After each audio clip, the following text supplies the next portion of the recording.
This guy turned black in a world where colors are everything. In this world, people's rank is based on their color, where those with vibrant colors are seen as heroes and those without color seen as scum. But due to his lack of color, he is turned away and even ostracized for not knowing his place. So when he was suddenly hit by an Avada Kedavra, he woke up while being held over a toxic waste of all inks mixed together by Zorro's evil cousin, who planned to sell Nero on the black market as an intelligent creature, is a very rare existence. At that moment, Kay had become what they feared the most, a black man. But this is just the beginning. The story began with the steady sound of an axe striking against a wall. Each blow grew heavier until a strange blue liquid began to drip from the cracks. A young boy, excited by his discovery, collected the substance into a small bottle. It was ink, a rare find. He smiled and thanked a small, dark creature named Nero for guiding him to it. As he stepped out from the dim hole where he had been searching,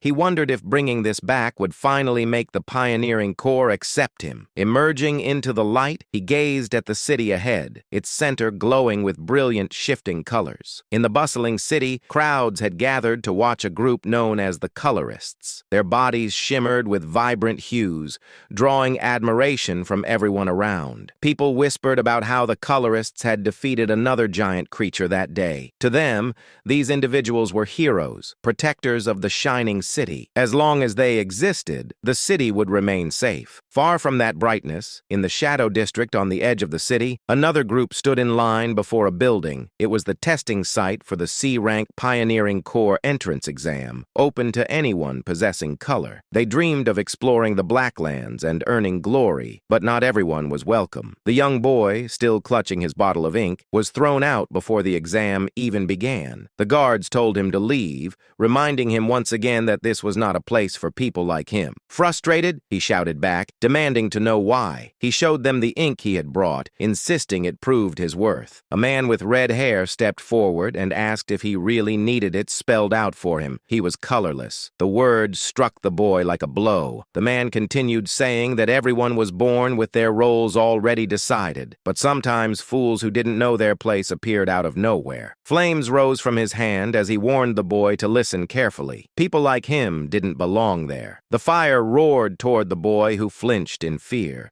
When he opened his eyes, the attack had missed him deliberately. The red-haired man smirked and told him that only the chosen could become pioneers. His companions demonstrated their powers, each ability more dazzling than the last. He explained that beyond the city lay the Blacklands, a realm swallowed by darkness, where monstrous creatures roamed unseen. Only those with strength and color could survive there. Pioneers risked their lives exploring the unknown, searching for resources and treasures to secure humanity's future. They were the true heroes of their age. The man told the boy that for someone colorless, becoming a pioneer was impossible. He ordered him to return to colorless work, stop showing up at their gates, and get lost. As the door slammed shut, he warned that if the boy annoyed him again, he wouldn't miss next time. He paused without saying a word. From his pocket, the small black creature emerged, trying to encourage him, but he told it quietly that it was fine. There were still many other places they could try. He was already used to rejection. Smiling faintly, he promised that one day he would become the greatest colorist ever. He pushed Nero back into his pocket. Though the creature resisted, the boy whispered for it to stay hidden. Someone might see them. Turning away, he said they should look elsewhere, somewhere that might actually take them in. From a nearby window, a strange man watched their exchange,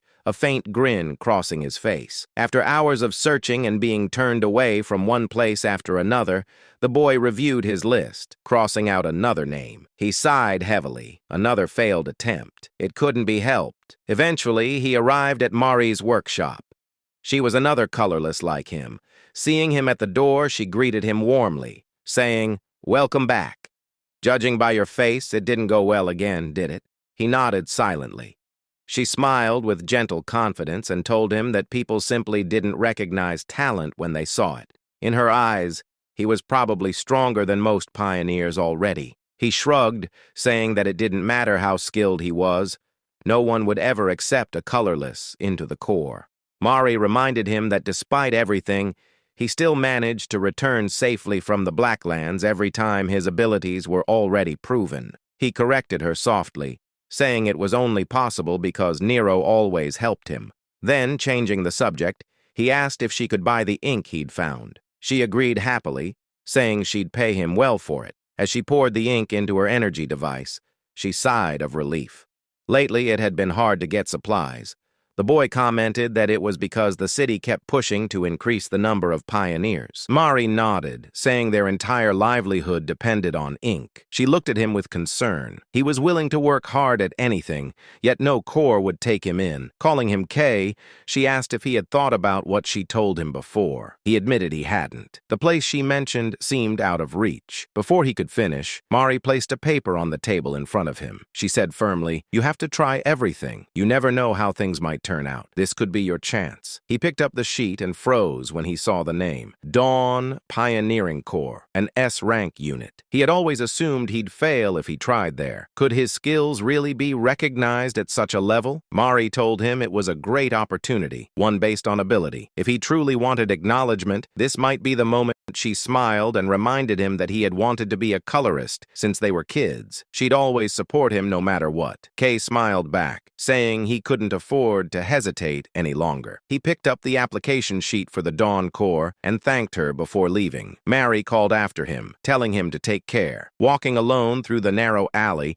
Kay studied the sheet again. Time was short. He needed to prepare quickly. Suddenly, Nero tensed in his pocket, alert to danger. He frowned, asking what was wrong. Before he could react, someone approached from behind. It was the same group of strange men who had been watching from the window. A sudden blast struck him in the back. The impact sent him crashing forward as a sharp pain tore through his body. He screamed before everything went black. Kay crashed to the ground, his body trembling from the force of the blast. One of the attackers laughed, saying he was lucky to have dodged it. Another, a man with green hair, replied coldly that it didn't matter. The boy would be dead soon anyway. No one cared if a colorless died. From his pocket, Nero darted out, crying as it tried to reach him. Kay's vision blurred, consciousness slipping away. With what little strength remained, he signaled the small creature to run.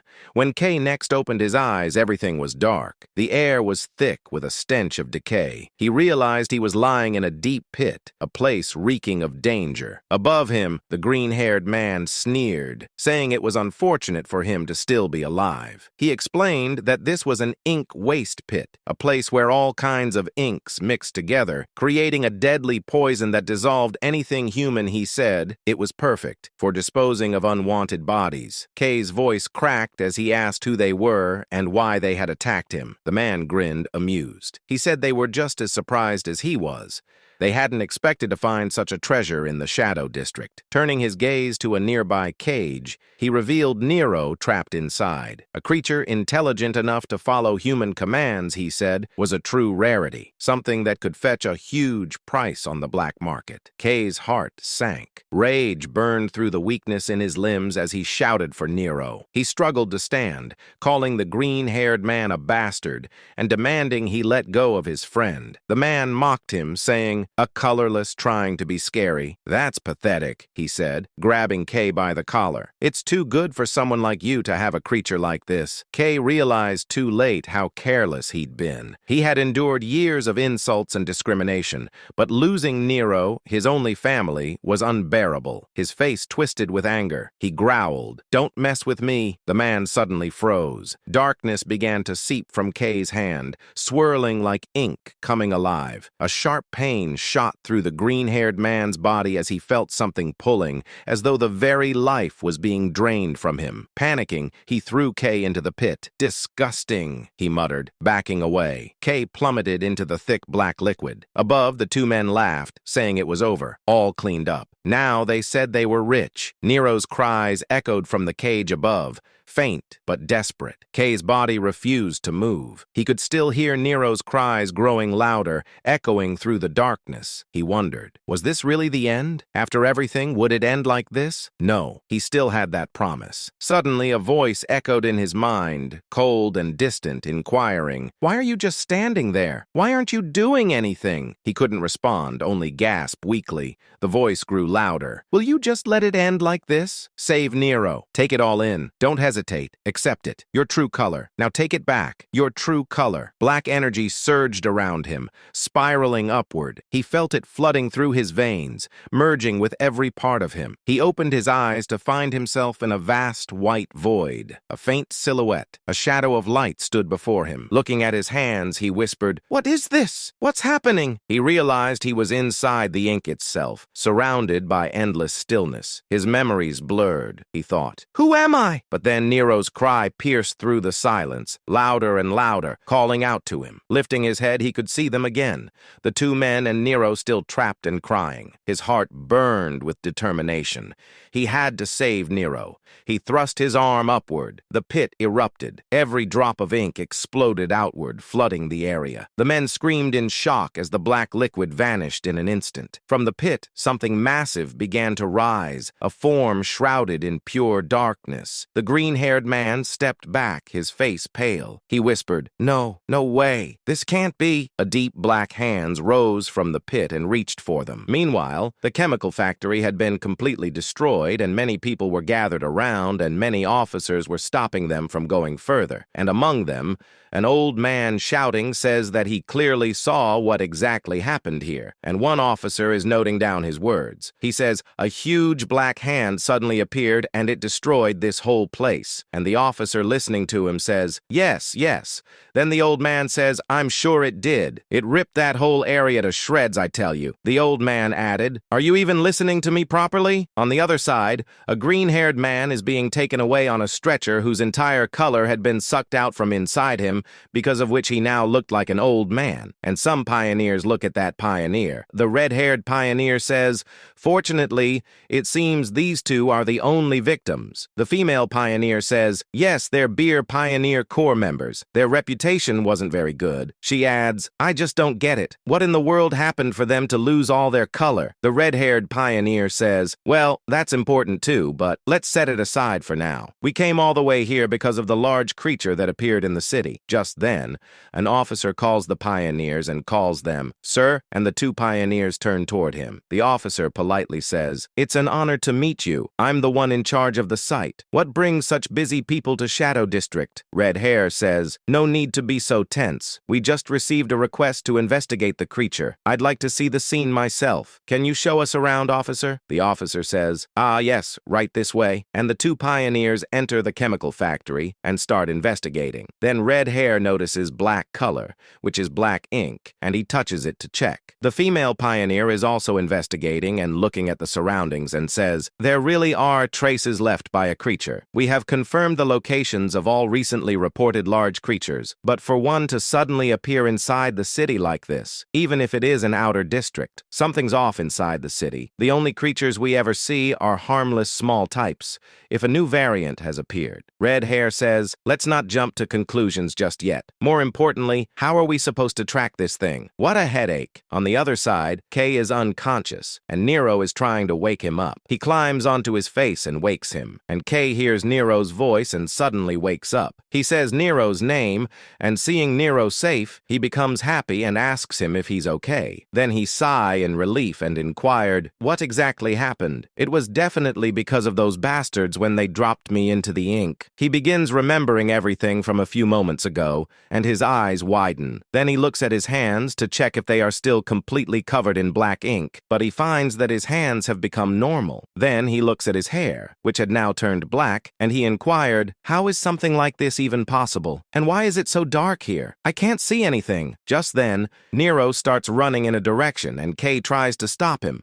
But Nero moves quickly, and then Nero starts changing into a different color, and his body begins glowing with white light. Because of his light, Kay can finally see that there are many black monsters around. Seeing them, Kay becomes extremely scared and says, "What is this place? This place is the Black Wasteland, a land surrounded by darkness, and this is the Black Forest area that only Brank pioneers and above can enter." And slowly, all those monsters start moving toward Kay. They're already gathering. He says, "Nero, let's get out of here now." He starts running with Nero. Then Nero notices something and warns Kay, because of which he dodges a monster's attack just in time. He barely escapes and says, "That was way too close." He thanks Nero and in the same way keeps dodging many monsters. Because of Nero's white light, he can see the monsters around him. Slowly, while avoiding them, he keeps moving forward, and Nero helps him. Then he feels something, and he inquires, "What is this feeling? My body feels amazing." Black energy starts gathering in his chest, and he realizes that even after running so long,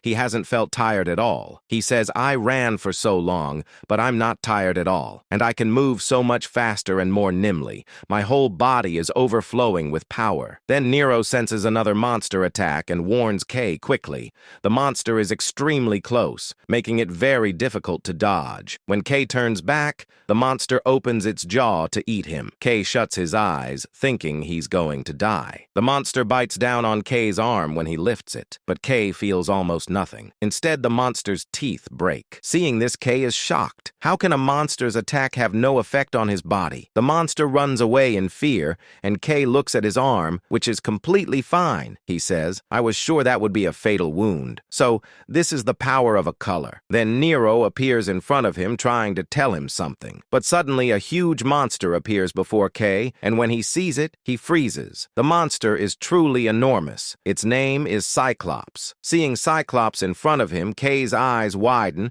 sweat falls from his forehead, and he becomes terrified. The monster attacks Kay. Kay thinks, "Why is a predator that only appears deep in the Black Forest here?" The Cyclops attack hits Kay directly, and he is dragged far away and falls. Nero gets scared something might have happened to Kay and rushes to him. Kay is still okay. He looks at the monster and thinks, even though the attack was extremely dangerous, he didn't feel anything. It felt like an ant bit him. He smiles and says, "It feels like I can win. I finally got a color I wanted so badly. Things will be different now. I don't have to run away anymore. I need to remember that sensation, that feeling back then." He activates his blacking power, and his whole body is filled with black energy. His eyes glow with white light. The monster roars and attacks Kay. Kay stands calmly, black and white energy rising from his body, glowing faintly in the darkness. He digs his feet into the ground and prepares a deadly punch to kill the monster. He jumps and with a single attack destroys the Cyclops, completely tearing its body apart. His attack is so powerful that it can even cut a mountain. Kay, in disbelief,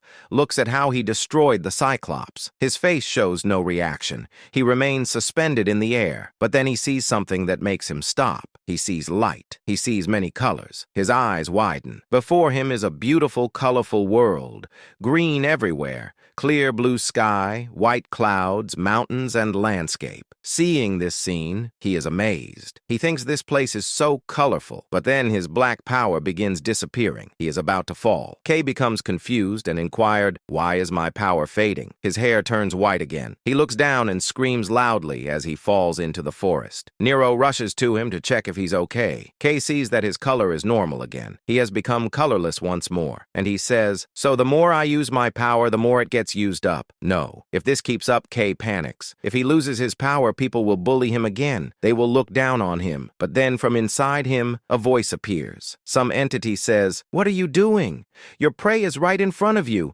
Hurry up and devour it. The color right before your eyes. You don't want to die, do you? It's simple. Reach out your hand. Your hand." Kay's whole body becomes extremely weak. He keeps hearing the entity's voice. His eyes slowly start to close. His trembling hand reaches forward. He grabs the corpse, and suddenly black energy begins emerging from inside him. He starts absorbing all the colors around him. Nero watches in shock, his eyes wide. Black energy spreads throughout the whole forest. Kay absorbs every color around. A moment later, Kay becomes normal again and his hair turns black once more. He breathes heavily, sweat dripping from his forehead. He leans against a rock and lets out a deep breath. Mari workshop is peacefully calm until the chime of the doorbell breaks the silence. Mari turns her head to see a mysterious hooded figure stands in the doorway. Mari, the owner, greets the customer with her usual warm expression, saying, welcome. What brings you here today? Do you have a special request? But this time, something feels different. The visitor doesn't speak, doesn't move, just stands in silence, completely covered in a dark cloak. But then, the cloaked figure suddenly moves toward her. Mari in fear says, sir, don't you realize you look extremely suspicious right now? Mari steps back in panic, grabbing the nearest tool she can use as a weapon, shouting,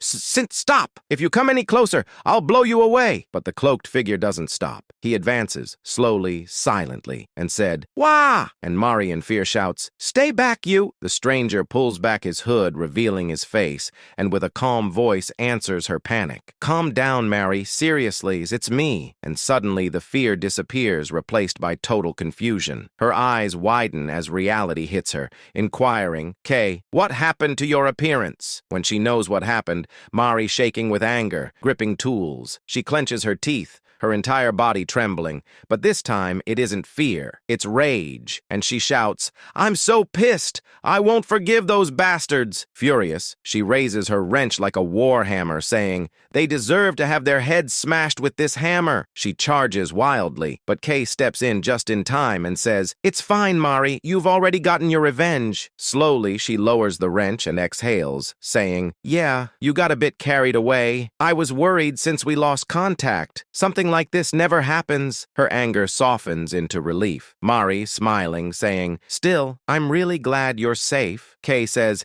Yeah, sorry for making you worry. But even with the danger past, something still bothers her. And she says, surviving after falling into the red magic, and even changing looks, it's just unbelievable. But Black, that group of creeps still won't forgive you, right? Not after what happened in Red Light? Kay shrugs casually, as if the topic is nothing more than a minor inconvenience. And he says, That's already in the past. What matters is that I got the chance to become a colorist. His confidence is firm, almost stubborn. But Mari isn't done worrying. He adds, I'll put off looking into other things for now. Let's stay on track to the plans of becoming an enrager, okay? Thanks for making sure I returned on time.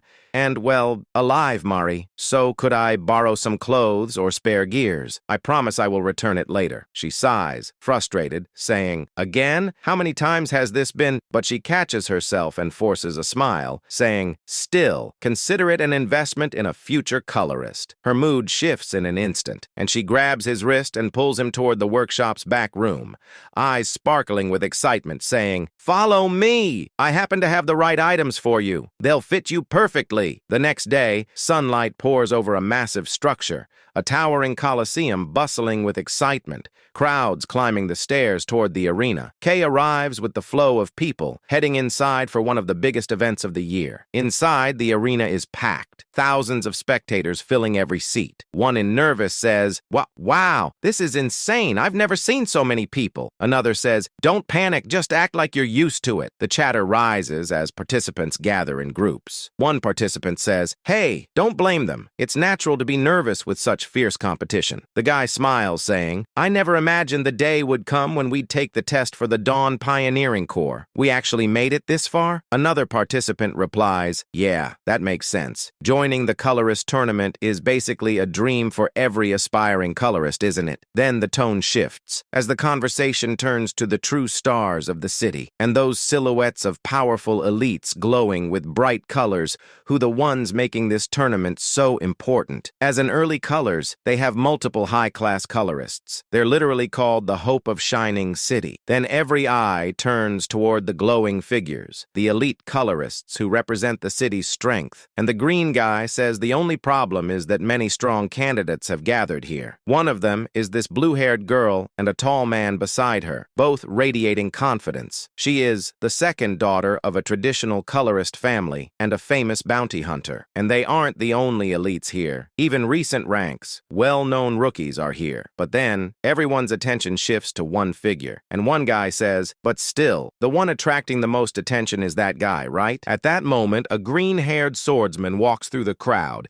his presence alone turning heads. He is Gale's sword Gale. He's basically guaranteed to pass. He's strong enough to handle S-ranked creatures alone. But overwhelming strength isn't the only thing he's known for. His cruel and violent nature often causes trouble. And the worst part? That his mood swings keep everyone on edge. You never know what he's planning. And he was reportedly kicked out from his previous corps. Right on cue, Gale snaps back at the people gossiping behind him. Gale said, "Hey, why are you guys blabbering behind my back? Tell it to my face if you've got something to say." Another guy smirks, saying, "Try saying that in front of him." He laughs and says, "That's a bit much." The examination hall buzzed faintly with whispers, a restless tide of hopeful voices. Yet the man who entered, broad-shouldered, green-haired, and cloaked in authority, paid them no mind. His footsteps echoed with boredom rather than urgency, his expression twisted into a familiar mask of disdain. He swept his gaze across the gathered examinees, lips curling into a scoff, saying, "Ridiculous little brats." He had come expecting brilliance, raw, unpolished talent he could mold, perhaps even a prodigy or two. But what greeted him was mediocrity, a sea of faces blending into one dull shade. He muttered, rubbing the back of his neck as disappointment washed over him. Pathetic. Is this really all there is? How utterly disheartening. One by one, the candidates failed to catch his attention. He whispered to himself, exhaling a long, tired breath. There isn't a single standout, but then his eyes froze. Across the hall, a figure stood out like moonlight breaking through murky clouds. A girl. No, a presence. Her long blue hair flowed gently as she walked, each step radiating quiet confidence. She didn't try to stand out. She simply couldn't be ignored. He narrowed his eyes, saying, "Well, at least, maybe that girl." Her name surfaced in his memory, not a common one, and certainly not easy to forget. She carried a rumor, a whisper of potential that had once reached his ears. And now here she was, standing before him, like fate itself had brought her to this exam. His boredom melted away, replaced by intrigue, sharp and hungry. He murmured, leaning forward slightly as a grin spread across his face. "So, you really did show up? Good. Let's see if the rumors about you are worth my time." Then his hand moved forward to her, saying to himself, "I wonder how they will react." But suddenly, a sharp click echoed overhead. A mechanical voice boomed, "Ah, candidates, the entrance exam for the Dawn Pioneering Corps will begin now." Then the spotlight snapped onto a single figure walking in from the opposite side. A man with golden hair stepped forward. The crowd reacted instantly. Gasps, murmurs, even squeals of admiration. His very presence seemed to ignite the air, confidence radiating from him like sunlight. Someone whispered, "Wow, a cadet from the Dawn Pioneering Corps. He made a huge contribution during the recent large-scale creature hunt." Truly, the Corps had sent one of its finest. And if this was the level of the examiners, then this exam would be nothing short of brutal. Then, with a controlled breath, he lowered his tone, saying, "Welcome." The single word struck the hall like a bell. Conversations died instantly. Every candidate stood straighter, as though pulled upright by an invisible force. He stepped forward, saying, "First, I want you to think about the reason you applied to join the Dawn Pioneering Corps." He adds, "Everyone here came with the same goal and mission, whether it's for money, power, honor, or duty." He paused, his eyes sharpened, cutting through the silence like a blade, saying, "Honestly, it doesn't matter." He continued, "In the end, you need skill to achieve anything, and we only test the skilled. We've been facing creatures stronger and more dangerous than ever before. Some have pushed into human territory." A chill crept down the candidates' spines. He said quietly, "When good people aren't skilled enough, they die without drama." Nothing more needed to be said. The weight of the Corps' reality settled over the crowd like a suffocating blanket. He gestured outward, saying, "Look around. You'll have a good idea." Before them stretched a vast arena, hundreds of hopefuls standing in tightly packed groups, surrounded by towering walls and divided training platforms. It looked more like the opening of a battlefield than an exam. He announced, "Will be conducted in a tournament format. The first test will be conducted in a tournament format. Outside the city walls, walls, survival depended on combat ability. Monsters lurked everywhere, and only the strong could return alive. At the Academy's evaluation grounds, the examiner called out to the gathered trainees, announcing that selections would be based solely on battle performance. He said, "Step forward when your number is called." Number 126 was summoned first. A green-haired student stepped onto the stage with calm confidence, drawing attention from the crowd. Whispers followed. His ranking was already mid-tier, even at the start of the test. Someone murmured, "Poor whoever has to face him." The student smirked, saying, "Lucky me. Finally some fun from the start. I was dying of boredom earlier." Number 126 licked his lips, eyes gleaming with amusement as he studied his opponent, inquiring, "How should I play with him?" But when the cloaked figure stepped forward, 126 frowned. The opponent's stance was basic, almost sloppy. Nothing about him looked threatening. He said to himself, "What's with this creepy guy? He looks weak." The green guy raised his blade and he muttered, mana flaring around his sword, "I've been holding back for too long. Now that the stage is set, there's no reason to hold back." A burst of green energy erupted from his blade as he charged, confident the fight would end quickly. Murmurs rose from the crowd as number 126's mana surged, twin blades of wind forming around his sword. They said, "That technique, Gale's sword? At his age? Unbelievable, he's a prodigy." The wind roared, swirling violently around him. Confidence lit his eyes as he pointed his blade toward the cloaked opponent. He said with smirk, "Ready? Try to block this." He charged, wind screaming around him. He moved forward, saying, "If you can't, you'll be shredded." The cloaked figure didn't move, merely watched the incoming strike as green winds tore across the stage. He is only surprised, and wind howled through the air as a green glowing slash tore across the battlefield. But Kay gave him one hit. The green guy was hurled backward, smashing violently into the ground. Debris burst outward in a spray of dust and shattered earth. In the distance, several onlookers stared, frozen, shock twisted across their faces. Inquiring, "What?" Their eyes widened as the dust thinned, revealing a spider-webbed crater. At its center lay the battered green-haired figure, motionless. Gale! The name escaped in disbelief, trembling in the air as the scene held still. The green-haired fighter staggered, dropping to one knee. Dust and smoke curled around them as they struggled to stay upright.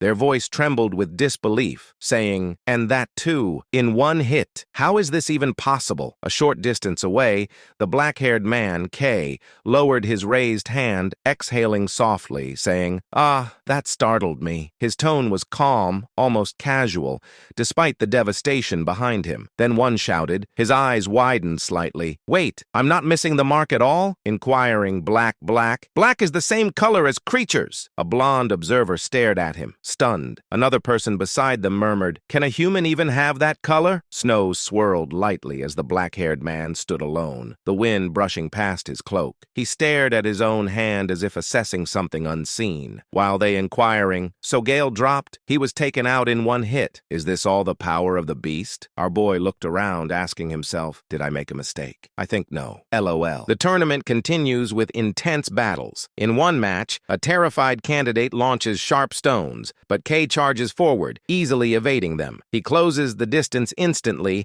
and delivers a powerful punch, sending the magic user flying. The announcer declares him the winner. Kay's winning streak continues as he dominates violently, slamming another opponent and knocking out a third. High above, the blonde examiner watches with interest, declaring that Kay is the standout applicant. He excitedly notes that Kay is the first ever black holder and insists they must recruit him immediately before rumors spread. Suddenly, heavy footsteps approach, and a voice casually remarks that it looks like a tough day. The blonde examiner turns in surprise to see the red-haired man and blue-haired woman from the explosion site. The examiner asks why team leader Red is here, but the man waves his hand, claiming they are just passing by. They briefly discuss the investigation into the large creature incident. The Red leader sigh, admitting there has been no progress. He then asks asks if there are any worthy candidates. The examiner mentions the young lady from the Tien family and an extremely unique candidate. Suddenly, the red leader's eyes widen as he senses something. He looks into the arena and spots Kay, immediately noticing the black energy. As the examiner praises Kay, the red leader stares silently at the boy. The blue-haired woman whispers to her leader,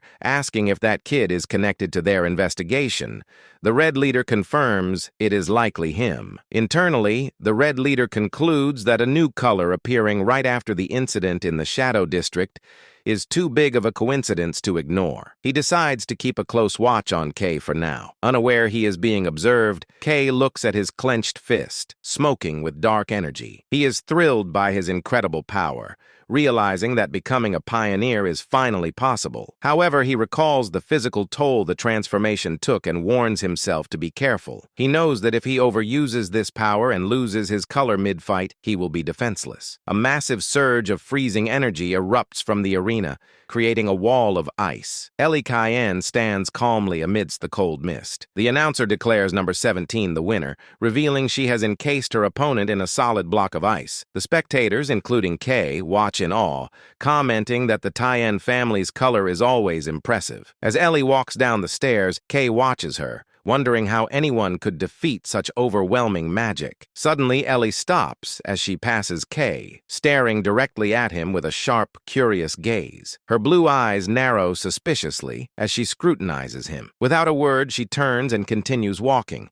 leaving Kay confused. The announcer says, "The first exam has concluded." The blonde examiner stands on the podium and thanks everyone for their hard work. He explains that since they are behind schedule, they will move straight to the next test. He instructs the failed candidates to leave, and they walk away dejectedly. The blonde examiner begins to announce the next test, but is interrupted by a hand on his shoulder. The red-haired man steps forward with a confident smile, taking over. He looks at the surviving candidates and declares that the second exam will be led personally by him. The candidates look up in shock, realizing who is standing before them. Colorist Red. He is one of the Shining City's strongest colorists, famous for retaking the Black Lands. However, the candidates are terrified, recalling rumors that his destructive power is so intense that even allies hesitate to work with him, and that when he is in charge of an exam, no one ever passes. The blonde examiner looks worriedly at colorist Red,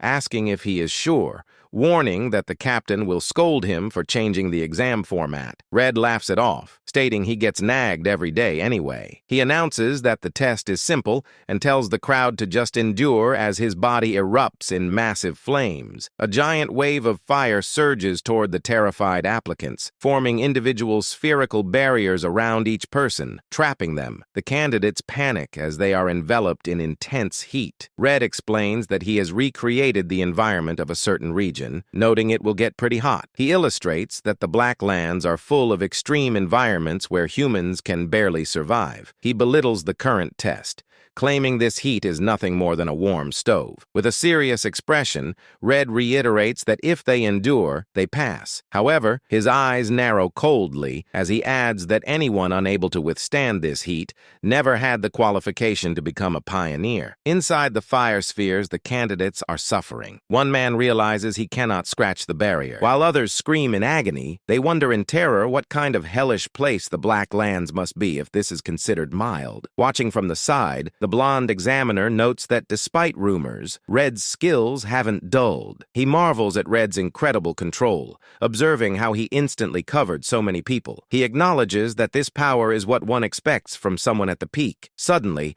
a loud cracking sound cuts through the air. Red and his assistant look over as one of the fire barriers turns blue and fractures. A massive surge of ice energy explodes outward, shattering the fire sphere. Amidst the falling shards of ice, Ellie Keon stands tall, having broken free. Red looks at her, admitting that this is pretty good. He reflects that while the Cayenne family's power is a natural counter to fire, his own power is usually strong enough to overwhelm that advantage. Staring at the young woman, Red concludes she might actually deserve to be called a real prodigy. Red wonders about the other candidate they were interested in. Inside his fire sphere, Kay appears to be standing still. Red observes him, noting that unlike the girl, this boy isn't breaking through. He admits he didn't expect much from him. However, inside the barrier, Kay is panicking, screaming internally that he is in big trouble. He realizes he used too much of his color during the fight with the Gale sword. He looks at his hand in horror,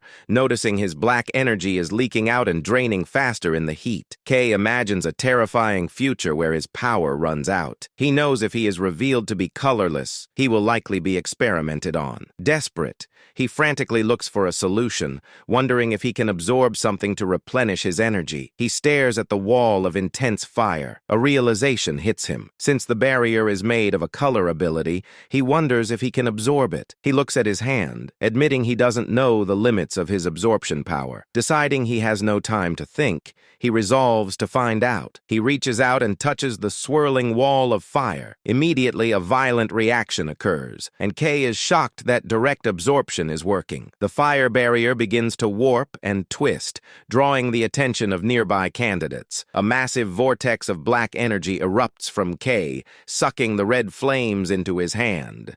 From the podium, Red and the blonde examiner stare down, stunned and unable to comprehend what they are seeing. Red breaks into a nervous sweat, forcing a smile as he remarks they have found a real lunatic. In the arena, Kay stands amidst the dissipating energy, looking terrifyingly powerful with red and black aura swirling around his hands. The entire arena falls into a heavy silence. However, internally, Kay is panicking again. He forces a smile, thinking this wasn't supposed to happen. He realizes with regret that he has accidentally stood out way too much. Ellie Cayenne stands frozen, questioning if she is hallucinating. As she stares at the young man enveloped in dark energy, she looks at Kay and wonders if black is even a color a human can possess. Recognizing this is something unprecedented, a sense of anxiety washes over her as she watches him. Memories of the pressure to be the best flash through her mind. She is forced to admit that Kay is undeniably strong. She realizes that even with her full power, she could not guarantee a win. As Kay walks away, Ellie thinks that there is something about him that cannot be explained by strength alone, asking herself what he actually is. She quickly shakes her head, trying to dismiss the disturbing thoughts. Colorist Red approaches Kay and casually wraps an arm around his shoulder, telling him, "Next time won't be like this." Red smiles, remarking that the black ability to suck everything in was wild, and he cannot hold back his curiosity. He guides Kay away, suggesting they have a private conversation to protect Kay's privacy while he satisfies his own questions. Kay, sweating nervously, asks about the exam status. Red assures him that with a power level like that, he obviously passes. Kay is stunned, realizing drawing so much attention worked in his favor. He is overcome with emotion, thinking he has finally achieved his dream of becoming a pioneer. Suddenly, the blonde examiner yells at Red for acting on his own. Red laughs it off, asking his colleague to overlook it, just this once. The examiner sighs and announces that despite the interruption, the exam will continue. He clarifies that number 17 Ellie has passed because she broke the barrier, but the other candidates will undergo an additional test. Ellie ignores the announcement, her gaze fixed on the dark tunnel where Red is leading Kay away. The scene shifts to an industrial setting. Red stands outside a car with Kay while the blue-haired investigator sits in the driver's seat. Red tells her to wait. Kay looks at his surroundings and his expression turns to pure shock. He stares at a massive landscape of rubble and destruction, realizing with horror that Red has brought him back to the exact location where he fell into the ink waste. Colorist Red looks over the devastated ruins, remarking that it is an ugly sight. He explains that a major incident occurred here, causing Kay to freeze. Red recounts that for the first time in history, 2 pioneers were found completely drained and colorless. He adds that eyewitnesses saw a massive creature at the site. Red turns turns sharply toward K, pointing out the suspicious timing. He notes that shortly after that creature appeared, K emerged as the first person to possess the color black, calling it a coincidence. His eyes glowing, Red analyzes K's power, describing it as an ability that absorbs other colors. K sweats nervously as Red stares him down, declaring, "This is a completely foreign ability." Internally, K panics, realizing Red suspected the connection from the start. He frantically wonders if he can run, but looking at the man's overwhelming aura, he realizes it is impossible to escape from a hero. Suddenly, Red laughs, breaking the tension. He waves his hand, admitting he was just testing K, but complains K's honest reaction took the fun out of it. K looks at him in confusion. Red clarifies that while his official job is to investigate the incident, he is personally more interested in K's unique ability. Red explains that color powers normally cannot mix at all. However, he observes that K's ability seems to ignore those rules. He recalls the second exam, pointing out that K clearly couldn't control his power. Then K stammers, trying to explain, but Red interrupts him. The colorist's body begins to glow with red energy, and he states that they need to run a test. K looks at him confused. Red extends his hand, explaining that he needs to understand how the ability works. He smiles confidently, challenging K to try absorbing his energy now. K panics and tries to refuse, warning Red it is too dangerous. Red simply laughs, telling the rookie he is far too early to be worrying about someone of his level. K falls silent, looking intense and nervous as Red commands him to stop talking and just try it. Black symbolizes the Black Lance, an ominous force that devours everything. Red thinks that leaving such a dangerous ability unchecked is unacceptable because it could shake the foundation of the Shining City. A dark secret crosses his mind. People do not know it yet, but humanoid creatures exist. He silently warns K that if he ever faces them or worse becomes one, the colorist might have to eliminate him. K sigh, sensing the terrifying pressure radiating from Red. Despite the intimidation, K agrees to the test. He grabs Red's wrist, nervously, asking for confirmation that if anything goes wrong, it won't be his fault. While dark energy rises from his body, the moment they touch, a shock wave of energy distorts the air. K gasps as red energy violently surges into his arm, contrasting with his own black aura. He realizes he has made a mistake. A massive explosion of fire erupts from the contact point, causing K to scream in agony. Inside the inferno, he shouts for Red to stop, admitting he cannot control the power and that it feels like molten lava is boiling inside him. In his vision, Red appears as a towering godlike silhouette of pure fire, reinforcing why he is a hero. Red stands calmly within the flames, observing. He notes that K's black energy is sucking in his power without rest, acting as if it is starving. He realizes that because K's power is immature, strong individuals can resist the absorption, but this ability would be instantly fatal to most ordinary people. As the flames swirl, Red's eyes narrow with deeper curiosity. He thinks what they saw during the exam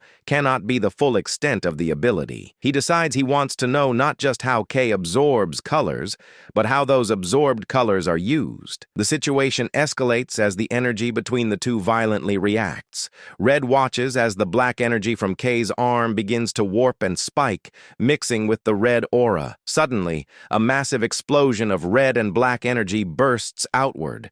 Red is pushed back by the blast. He stares in shock at the figure emerging from the smoke. K has partially transformed. The right side of his body is now encased in a jagged demonic armor of solidified red and black energy. Red grits his teeth, realizing this form is ominously familiar. As he looks at the monstrous clawed hand and glowing eye, Red admits to himself that he would believe he was looking at a creature. The resemblance confirms his suspicions, and he realizes with certainty that K was behind the incident where the other pioneers lost their colors. K struggles to maintain consciousness. Red decides that his priority is safety and resolves to put out the fire before K goes on a rampage. He summons a ball of flame, preparing to subdue K by force. However, K lets out a low growl, causing Red to pause as the boy seems to be fighting something else. The scene shifts to K's internal perspective, a pitch-black void filled with demanding red text. The voices of the power scream at him, demanding intense color and urging him to bring more. K gasps in the real world, distressed by these intrusive voices. The voices continue to tempt him, telling him it is wasteful to hold back and urging him to take it. K mentally screams at the voices to shut up and stay still. With fierce determination, K's visible eye glows red. He rejects the temptation, ordering the power to shut up and stay crushed as he exerts his will over the chaotic energy. A shock wave blasts outward as he forcibly compresses the energy back down. The jagged armor dissipates, leaving Red with a look of genuine surprise. K is left panting heavily from the exertion. Red looks at him impressed and stunned, asking if the rookie actually managed to suppress that overwhelming power on his own. K is left panting, his heart racing. He thinks it is insane that he survived and frantically wonders why he went berserk. He glances up nervously, terrified he lost control in front of a colorist. Knowing he needs to understand his ability, he hesitantly approaches the older man. Red, however, looks delighted. He admits he was caught off guard because the power K absorbed was stronger than he expected, but he grins and declares the experiment a success because it was fun. He tells K that if he wants to achieve anything, he has to be willing to take risks. Red decides that is enough for the test, but then pauses, saying there is one more thing. He reminds K that he is the investigator assigned to the destruction incident at this very spot, and his duty is to find the culprit. With a calm but threatening smile, he points out that the person in front of him looks like a perfect suspect. K freezes, his face pale with panic. Red explains the gravity of the situation. He recalls how witnesses saw a massive shadow creature,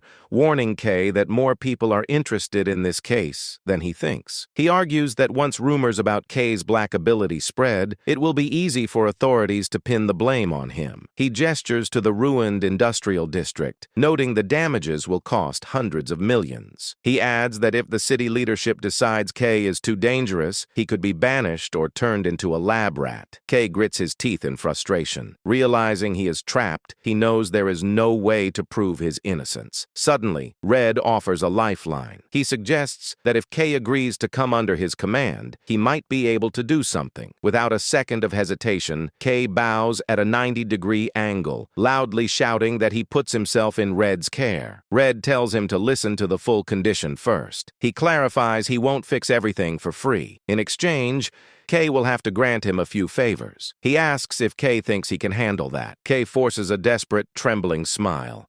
Internally, he screams that anything is better than owing millions or becoming a science experiment. He loudly agrees, promising to do absolutely anything Red needs. In the desolate wasteland, a small creature trembles in fear just moments before a massive wheel slams down, narrowly missing it as a heavy vehicle roars past. A large armored transport truck drives through the foggy, rugged terrain of the Blacklands. Inside, K looks out the window, thinking this is his first time traveling this far out and wondering if this is his first real step as a pioneer. Suddenly, his thoughts are interrupted by Gale, a green-haired man who glares at him, calling him black-haired one. Gale rudely tells K he is being distracting and orders him to shut up, though K hasn't said a word. K looks at him with a confused expression. K sits awkwardly in the transport bay. He thinks starting as a pioneer immediately was what he wanted, but the atmosphere is tense. He glances at the furious Gale and the silent Ellie Cyan,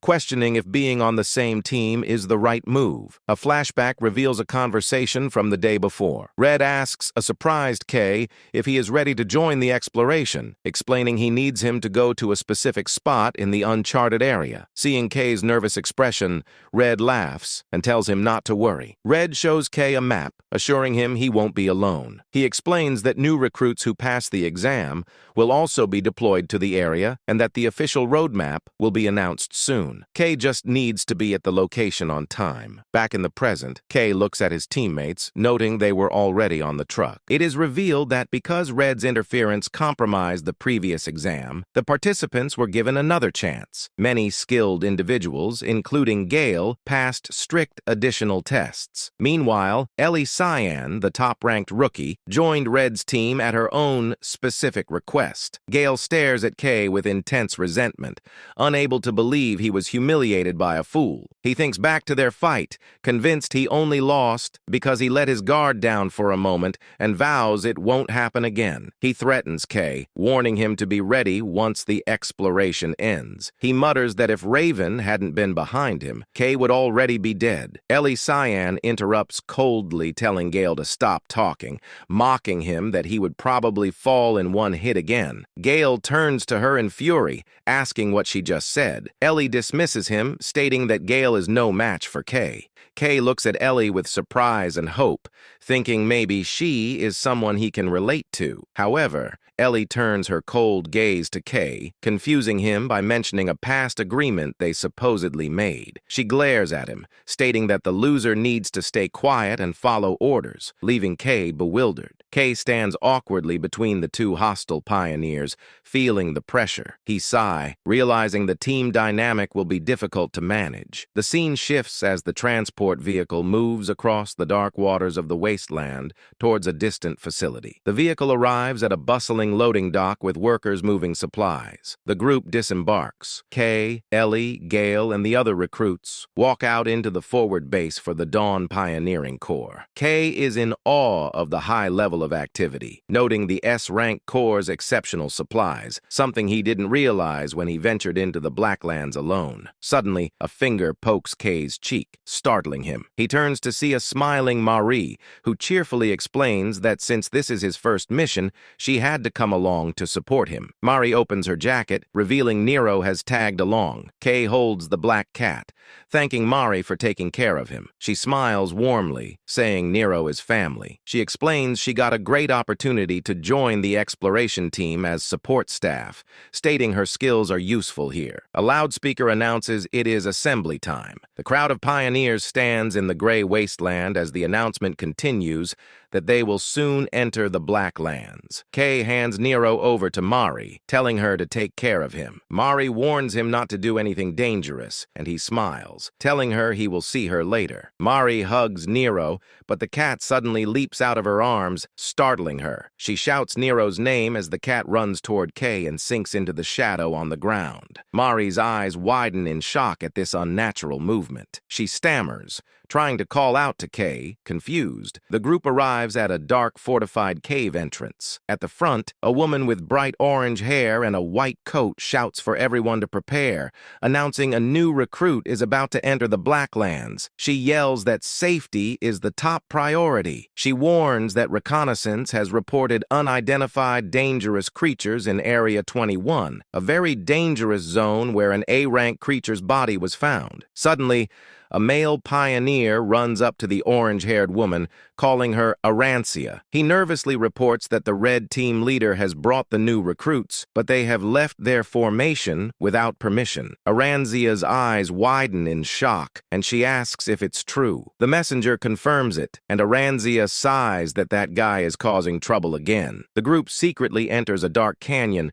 moving away from the main army. Colorist Red reaches his hand into the shadows, leading the way. The small squad, consisting of Kay, Gale, Ellie, and Red, separates from the formation. Kay nervously asks the team leader if this is okay, pointing out that the main team is heading in a different direction. Red confirms that their destination is different. Kay looks back at Gale and Ellie, worried because the squad is all new recruits. Gale suddenly snaps, demanding to know why he and Ellie had to follow, shouting that he heard Red only intended to take Kay, and he feels insulted. Red smiles, his red aura flaring. He explains that his personal guidance isn't something just anyone can receive, so it wouldn't be fair if Kay was the only one to benefit. He assures the angry Gale that while he won't spoon-feed them, he also won't let them get seriously hurt. He cuts the conversation short, ordering them to move out. Kay's eyes widen as they encounter enemies. Deep inside a cavern, the group is surrounded by shadow creatures. While Red holds a lantern, Kay, Gale, and Ellie engage in a chaotic melee. A massive wolf-like beast lunges out of the darkness. Ellie Cayenne reacts instantly, her blue energy sword piercing through the creature's body. She lands gracefully, realizing this is the reality of the Black Lands. Surrounded by glowing eyes, she notes the suffocating environment and constant waves of monsters. Acknowledging it's different from training, she grips her sword, resolving to manage her strength carefully. Ellie glances over her shoulder, thinking she needs to move more efficiently. She looks at Kay and tells herself she doesn't want to fall behind him. Meanwhile,